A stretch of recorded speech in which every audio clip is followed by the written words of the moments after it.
Are you planning to move to Vancouver Island and wondering what's happening with the real estate market? Increasing mortgage rates and the lack of housing supply have conflicting effects on real estate prices, and nobody seems to know where things are heading. Come with me as we explore the 5 factors driving home prices down and the reasons that home buyers shouldn't be overconfident here in Nanaimo, British Columbia.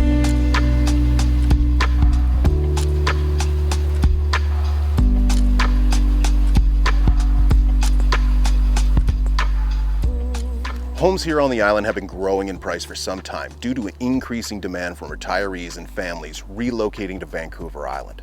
The lack of supply is primarily due to poor government policies, the rising cost of land, and building supplies. We are in unprecedented times regarding real estate, and something has to give. March 2022 marked the beginning of interest rate increases from the Bank of Canada due to the threat of runaway inflation.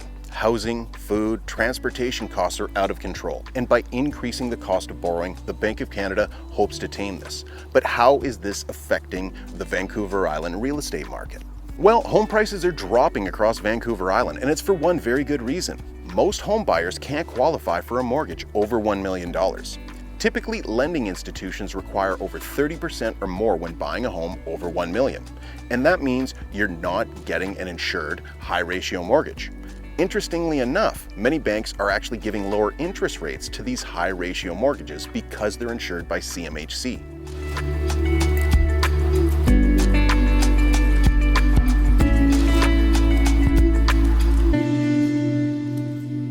The cost of borrowing is the main driving force in real estate. Here are the top 5 factors to be aware of as a home buyer and seller here in Nanaimo. The first factor is increasing mortgage rates. If you were to buy a $1 million home in March of 2022 with a mortgage rate of 2% and a 20% down payment, you would have a $3,400 a month mortgage. Not necessarily cheap by anyone's standards, but we are talking about a very nice home. That same home would cost over $5,200 a month now, far out of most home buyers' reach. When this occurs, it takes time to affect the home prices, but that time has now come. The second factor is increasing insolvency and higher property taxes. Many homes that just sold last year are now back on the market, and this is a telling sign of the times. These homeowners bought probably on variable rate interest mortgages and have seen their payments explode over the past year and a half. Honestly, you can't blame them for buying at the time. The Bank of Canada was very clear about not raising rates in late 2021. The third factor is decreased investor activity. Excess capital is rare these days, and it's reflected in the decrease of investors putting money into properties. There are far fewer people buying investment homes and condos. This frees up the housing supply for home buyers, but it harms the rental market as fewer units are available for rent. Over time, this will cause a decrease in demand, but only time will tell. The fourth factor is the decreasing consumer confidence. Let's face it, it's been a hard few years. One thing after another creates challenges that overwhelm even the most stoic of people in today's society. This has made people more cautious when making purchase decisions, increasing the days it takes to sell a home.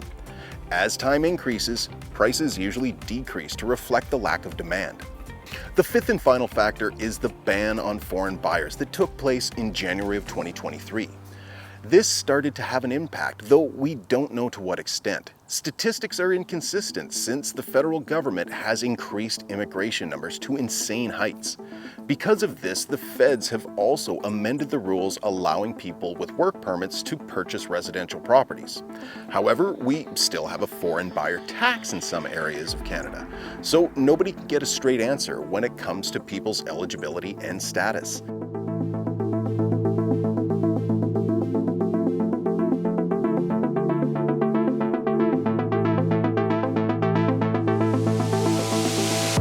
All of these contributing factors drive prices down, which is upsetting news for many current owners. The real estate market now heavily favors home buyers, a welcome change from the previous 5 years.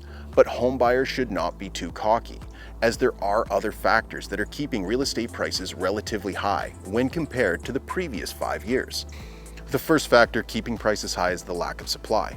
This keeps homes high in price despite the increased cost of borrowing. People need homes and are willing to pay the price to ensure their families are safe and secure. Until the government starts building low-cost housing en masse, the issue will persist. Now, if you do want to know more about the housing supply, I'd recommend checking out this video right up here.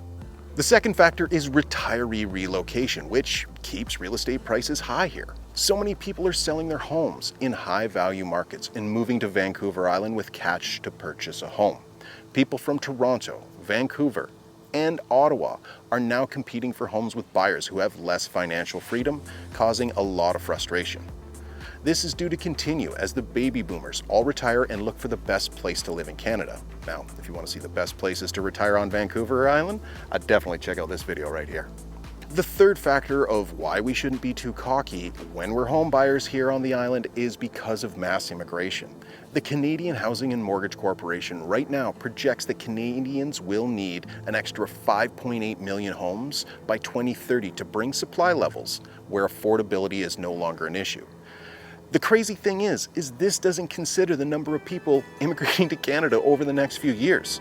Now, stopping immigration will not solve this issue, but we need a plan for the 500,000 people arriving in Canada annually for the foreseeable future. Now, if you're looking for the best advice I can give, don't stress out. Many of these factors are out of your control, and you should only focus on what you can control: where you want to live, who you want to be around, and how you want to spend your time. With that in mind, I hope you get to live the island life soon. And if you want to learn more about doing so, I'd definitely check out this video right here, or this video right here.